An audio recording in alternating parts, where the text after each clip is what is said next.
Hey guys, what's up? It's Hayes Mobile Auto Repair in Jackson, Mississippi. Today we're going to be working on a 1996 Dodge Ram with a 5.2 in it. It's got a no spark condition. Go in there. I'm going to already do some preliminary checks. I'm trying to make this quick. And let's get in here and see if we got a signal going to the core. That don't light up. Turn the key all the way off. Save the battery. I'm not getting a signal. I wasn't expecting that because when I was down here the other day, that coil sparked. Sparked for a couple seconds and it just stopped. I'm really freaking shocked right now. No freaking way. All right, so now we're gonna have to go in a whole different direction as far as spark. So let's start with the ADS relay. This is the ASD relay on this vehicle. This is the fuel pump relay on this vehicle. I noticed that there was nothing clicking over here, and I had this fuse that was blowing, and that fuse goes to the OBD port. It wasn't working, so if your scan tool doesn't work, this is the fuse you're going to have to replace. He had a shortage in there, and you'll see that on the video. All right, guys, that was just a preliminary. But let me show you what I think I'm going to go ahead and do first.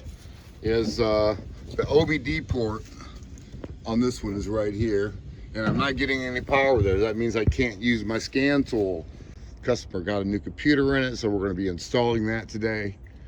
But I think what I'm going to start first is see if we can get this connector to work so I can use my scan tool. And that's where we're going to begin on this. It's a 96, so it is a OBD2. Crank sensors have been replaced. He did that. And I see a bunch of fuses up here. So, and I have some stuff going on in that fuse box right there. There's another fuse box under the hood. Let's get it started. It looks like our data port connector is going to be number 16. The 4 and 5, I believe, are ground. Yeah, 4 and 5 are ground. 16 is going to be your power lead, so we have to find out why we don't have power there. So let me see if I can go to, oh man, I need a diagram. Find out where that power is coming from. But it looks like it's fused 19 and 20. Coming out of the center radiator support.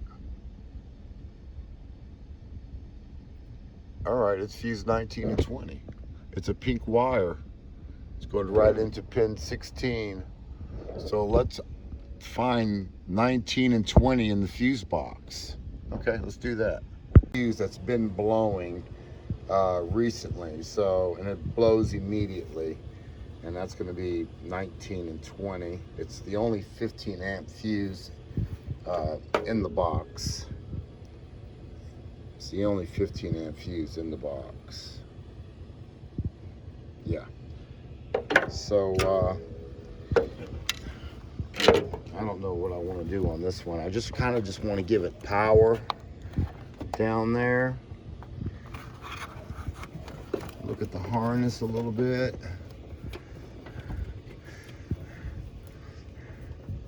And it goes into the plug right here. There's a plug with a nut on it. It goes into there. It goes into the fuse, or it goes inside the vehicle. It's a pink wire. It's a pink wire.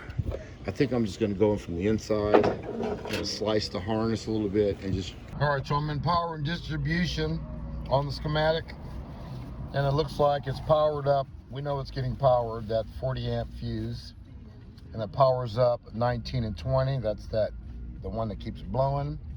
And you see how much it powers up. It powers up the lamp, the radio, the glove box. You'll see the data link connector right there, interior light, defect switch, and the power window switch. So something is shorting out. I just want to isolate it. I could just check every one of them and disconnect them. I think that's pink. That's pink right there. kind of red, that's kind of orange. So let me just open. So let's go ahead and start with the OBD2 port first. Crank sensors have been replaced. He did that. And I see a bunch of fuses up here. So, and I have some stuff going on in that fuse box right there. There's another fuse box under the hood. Let's get it started. The ASD relay is the auto shutdown relay. It is actually the engine computer relay. It's what turns on the computer and turns on the coils and fuel pumps, and the ASD relay is a big deal. It's your PCM relay. All right, with your scan tool, you can, now that we got the OBD2 port working again, which is right there, you can get your scan tool on there, and you can, because now we have to do another diagnostic. So that's not the diagnostic of the no spark condition. It was the diagnostic of the data port. And once we got spark again, after the new computer was put in there, blah, blah, blah, we noticed that the fuel pump wasn't kicking on. Brand new fuel pump. Here's the original fuel pump right here. It looks like that. That's the original fuel pump. All right, guys, we got some fuel out of there. It makes this tank a lot easier to manage with it off. I noticed that the seal wasn't in there. I don't think I saw it on that old pump too. I might be mistaken, but the seal wasn't on there, so we got to put a seal on here. It goes right here on the lip. There's the new seal right there. So let's get a new seal on there. All right, we're gonna pop a new seal on there. The other pump, it was a brand new pump and it was shorted out. So this pump is going to kick on for us. I already knew.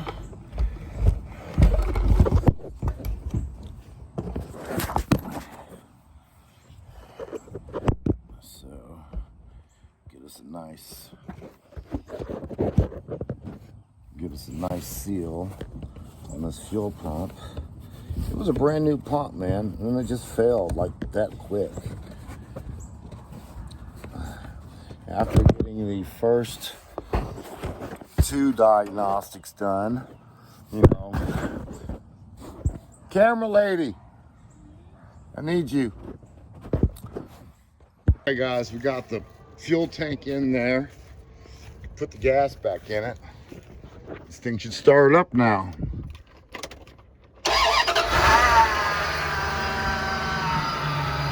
All right, good. I already primed it 3 times before I turned the key, so it started right up. So, yeah, so we installed a new computer. All right, guys, and there you have it. 1996 Dodge Ram, 1500, no spark, no data port, no communication with my scan tool, bad fuel pump. You got a lot done to this. So anyways, that's it. Let's hear it run.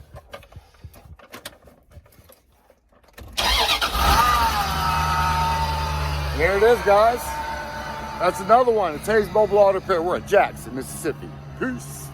I'm gonna let you guys know what something funny that just happened. There's another mobile mechanic right here, the next house over. And I see him there, and I'm like, what the hell? Did he call another mechanic on me? Because, you know, customers do that stupid crap sometimes. And then, you know, because they, like, you know, call 2 or 3 mechanics, and whoever gets there first, they don't tell you that, you know, I called someone else, but they just do dirty stuff. Then waste your time. Because mechanics are known not to show up, mobile mechanics. So, I try to be there. You know, there's a 98% chance I'm going to be at the job. So they don't need to calling another mechanic. But he's on that car right there. You can see it kind of jacked up over there. And anyways, it's over there. I know that mobile mechanic too. So it's funny that he's right next door. Anyways, let's get to it.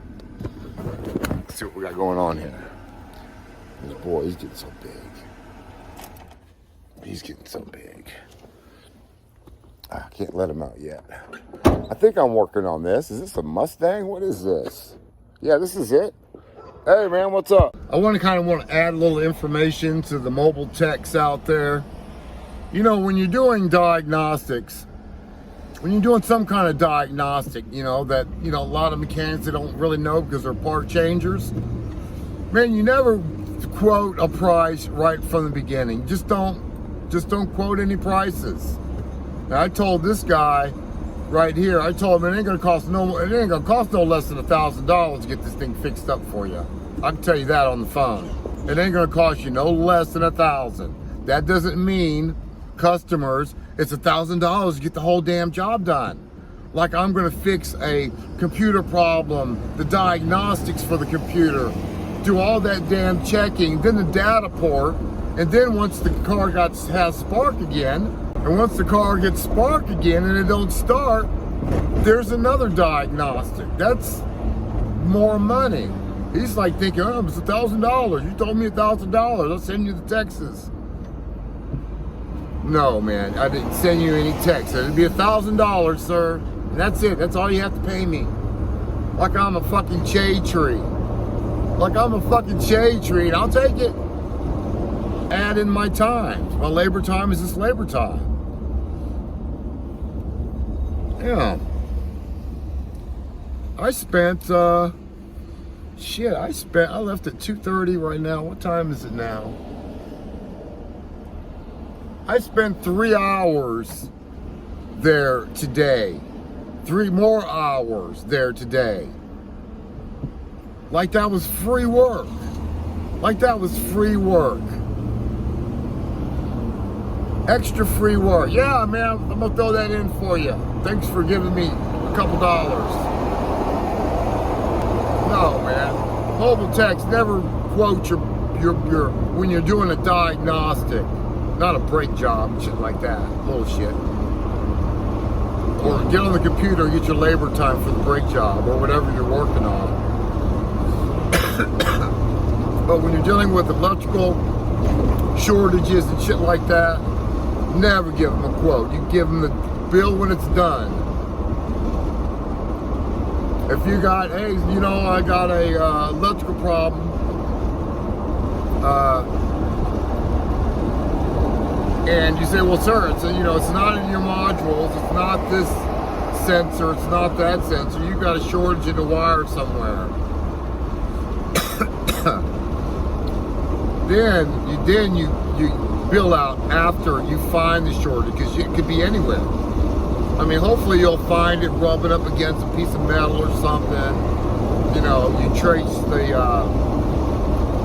the harness, and hopefully you'll find it. But if you don't find it, you're going to have to be doing some digging. It's going to take you some time, cutting off the freaking tape, and especially if it's an old school vehicle and that tape is really hard to get off. All right, guys, and there you have it.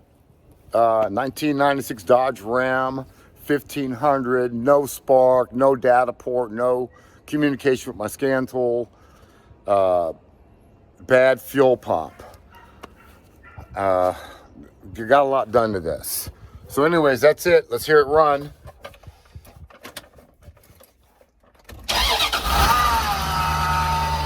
And here it is, guys. That's another one. It's Hayes Mobile Auto Repair. We're in Jackson, Mississippi. Peace.